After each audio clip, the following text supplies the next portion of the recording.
இன்னைக்கு ஒரு ஆர்கானிக் விவசாயம் அப்படிங்கிறது வெறும் தமிழ்நாடு இந்தியா அப்படிங்கிறத கடந்து இன்னைக்கு உலகம் பூராவுமே அதை நோக்கிய பயணங்கள்ங்கிறது ஸ்டார்ட் ஆயிருக்கு. சிம்பிளா சொல்லணும் அப்படின்னா இன்னைக்கு நமக்கு அருகில் இருக்கக்கூடிய நம்மளை போன்ற அதிக மக்கள் தொகை இருக்கக்கூடிய சைனாவில் பார்த்தீங்க அப்படின்னா கிட்டத்தட்ட ஒரு திட்டமாகவே இதை அனௌன்ஸ் பண்ணி அதை முன்னோக்கி எடுத்து கொண்டு போயிட்டு இருக்காங்க. இன்னைக்கு உலகத்திலே அதிக ஃபெர்டிலைசர் சப்ளை பண்ணக்கூடிய ஒரு நாடா சைனா இருந்தாலுமே கூட அந்த நாட்டில் உள்நாட்டு உற்பத்தியை பொறுத்த வரைக்கும் முக்கியமாக பார்த்தீங்க அப்படின்னா zero growth chemical fertiliser and pesticide அப்படிங்கிற ஒரு கான்செப்டில் பார்த்தீங்க அப்படின்னா முடிஞ்ச அளவு கெமிக்கல் ஃபெர்டிலைசர் பெஸ்டிசைட் குறைச்சிக்கிட்டு ஆர்கானிக்கை பட் ஆனால் அதை சயின்டிஃபிக்கல் மெத்தடில் அதை முன்னோக்கி கொண்டு போயிட்டு இருக்காங்க. ஏன் அது முக்கியம் அப்படின்னா இன்னைக்கு ஆர்கானிக் அப்படிங்கிறது ஒரு கான்செப்ட் தான்.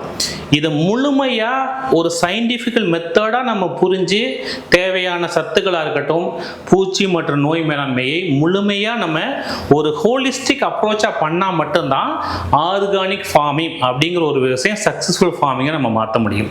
ஏதாவது ஒரு விஷயத்தை மட்டும் நம்ம கையில் எடுத்துட்டு ஆர்கானிக் விவசாயத்தில் கம்ப்ளீட்டான ஒரு சொல்யூஷன் ஆர் கம்ப்ளீட் ஒரு சக்ஸஸை கொண்டு வந்துட முடியுமா அப்படின்னா அதில் பல சிக்கல்கள் இருக்கு. சரி, அதை முழுமையாக நம்ம புரிஞ்சுக்கிட்டதுனால தான் இன்னைக்கு இதை ஒரு கம்ப்ளீட் சொல்யூஷன் உருவாக்கியிருக்கோம். வெறுமனே ஒரு இடுபொருட்கள் அப்படிங்கிற மாதிரி இல்லாமல் ஒரு விவசாயத்தில் எந்தெந்த இடங்களெல்லாம் அவங்களுக்கு சிக்கல் இருக்கு. இன்னைக்கு இடுபொருட்கள்ங்கிறத தாண்டி நம்ம வாட்டர் கண்டிஷனர் சப்ளை பண்றோம், அதுவும் முக்கியமான பங்கு வகிக்குது. ஏன்னா இன்னைக்கு இந்தியாவில் எடுத்துக்கிட்டீங்கன்னா தமிழ்நாடு ஒன் ஆஃப் த வாட்டருடைய தரம் சொல்லுவோம், நம்மளுடைய தண்ணீருடைய குவாலிட்டி, அந்த வாட்டருடைய தரத்தை பொறுத்த வரைக்கும் பார்த்தீங்க அப்படின்னா கிட்டத்தட்ட பார்த்தீங்கன்னா ரொம்ப போர்ல இருக்கும். நம்ம ஆக்சுவலாக பார்த்தீங்கன்னா ஓவரால் சர்வே எடுத்து பார்த்தீங்க அப்படின்னா அப்போ நம்ம தண்ணியோட உப்புன்னு ஒரு விஷயம் இருக்கு இல்லையா, அதையும் நம்ம கணக்கில் வச்சு அதையும் சரி பண்ணி தேவையான இடுபொருட்களையும் சரியான கொடுத்தா மட்டும்தான் நம்ம எந்த விவசாயத்திலையுமே சக்சஸ்ஃபுல்லான ஒரு விளைச்சல் அப்படிங்கிறத எடுக்க முடியும்.